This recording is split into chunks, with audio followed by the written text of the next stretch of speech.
السلام عليكم. السلام عليكم، ازيكم يا شباب؟ عاملين ايه؟ النهارده حبيت اغير من الفيديوهات. النهارده اوريكم هفطر ايه ونشوف واهم حاجه في فطارك يبقى العناصر متزنه. انا بحب افطر دايما، خليكم معايا، بحب افطر دايما باخد زبده الفول السوداني اللي هو بينات بارا انجيلي، بينات بارا، يعني ده مفيد جدا يعني. وناخد مثلا 3 قطع،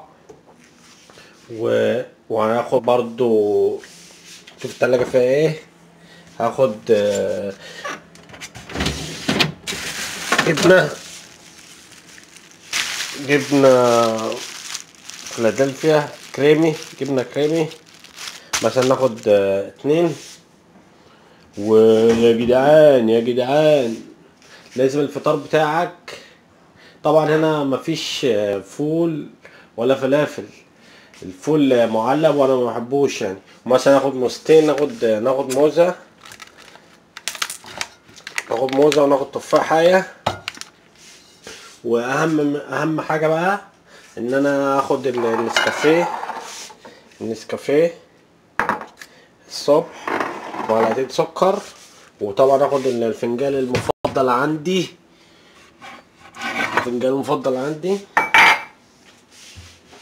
ولازم قلت لكم قدامك يعني، لازم عشان يومك طويل لازم تاخد عناصر متزنه.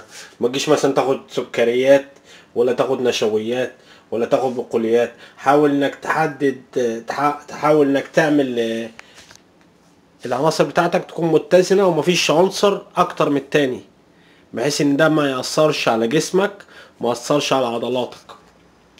وطبعا مثلا النهارده انا خدت زبده الفول السوداني، وجبنه فيلادلفيا، جبنه كريمي. بحب اشتري العلب الصغيره دي، لانك ايه، مثلا بتبقى فريش لما تفتحها. مثلا دي بتستخدم مثلا على واحد توست، ولا نص رغيف، فمش بتبقى فريش. غير بقى لما تجيب العلبه الصغيره، بتفتحها بقى مفتوحه بقى، بتبقى حتى من فوق كل ما تاخد بتسود وبتنشف. فدي العلبه انت بتفتحها يا جدعان، دي مهم جدا. الناس اللي بتروح الجيم، والناس اللي بتعمل عضلات، والناس اللي زبدة الفول السوداني معروفة جدا يعني. حتى في ناس بيعملوا شيك زي عصير وبتحط عليها دي فيها مفيدة جدا جدا جدا جدا لأي حاجة. دي زبدة الفول السوداني يعني. وباخد برضه عشان ما يبقاش، لان هي بتبقى حلوه يعني، بيبقى لونها بني يعني. ودي بالنسبه للجبنه يعني، عشان تغير برضه خد جبنه فيلادلفيا كريم. وفي برضه هنا طلع عليها ايه، بارا، اللي هو زي الزبده يعني. دي برضه زبده بتسيحه وبتعمله. وبحط هنا طبعا العيش، في نوع من العيش، يا اما هاخد البيجل، اسمه البيجل ده. ده اما بتحطه يا اما على التوستر، او تحطه في الفرن، او بتاخد الرول ده اللي هو العيش العادي. بحط العيش العادي طبعا. والنهارده انا هاخد نسكافيه، مش هشرب عصير يعني. والنسكافيه بزوده بلبن اهو. ده علبة اللبن عندنا اهو يا جدعان. من فوق بصوا في تاريخ صلاحية، نوفمبر 22، نوفمبر 22. فيعني ايه، ما ينفعش تشرب حاجة منتهى الصلاحية. بس وبعد ما تاخد ده طبعا باخد الموز وتفاحية، موزة وتفاحية. لو ما خدتش تفاحية باخد موزتين.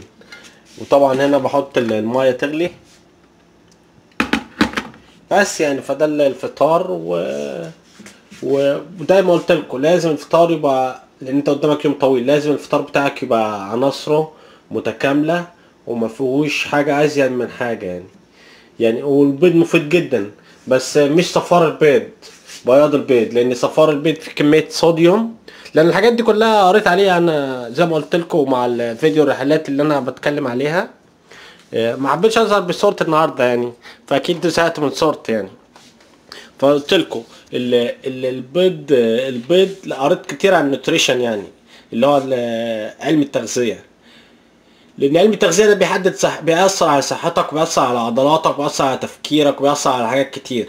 ومع سلسله الحكايات والرحلات اللي حكايتي في امريكا، هتعرفوا ان انا كل حاجه تيجي في وقتها يعني. فانا حبيت اشارك معاكم الفطار واقول لكم انا بفطر ايه. وطبعا الاكل بيأثر على تفكيرك بالسلب او الايجاب. يعني مثلا ما اجيش اخد حاجه، اكل حاجه كويسه جدا زي حاجه منتشره قوي في امريكا هنا اسمها الدونت. الدونت دي مثلا، دي بص السكر ده كله سكر ده. في بقى في بالشوكولاته، وفي بقى بالكراميل وحاجات كتير. دي انا ما باكلهاش مثلا مره كل 6 7 شهور، لان مسكره جدا وبتحس ان ضغطك وطي، لان حاجه مسكره جدا يعني. وطبعا بعد ما اخد الفطار بقى عندي الزرع اهو بقى، شوفوا لو محتاج ميه ولا حاجه اهو الزرع اهو. وده نعناع. بس يعني فحبيت اعمل حاجه مختلفه، واتمنى انها تعجبكم وتقربني منكم. بس يا حبايبي ده اللي انا حبيت اشارككم، لان يعني دي القصه يعني. قناتي يعني فيها كل حاجه يعني، مش حاجه معينه.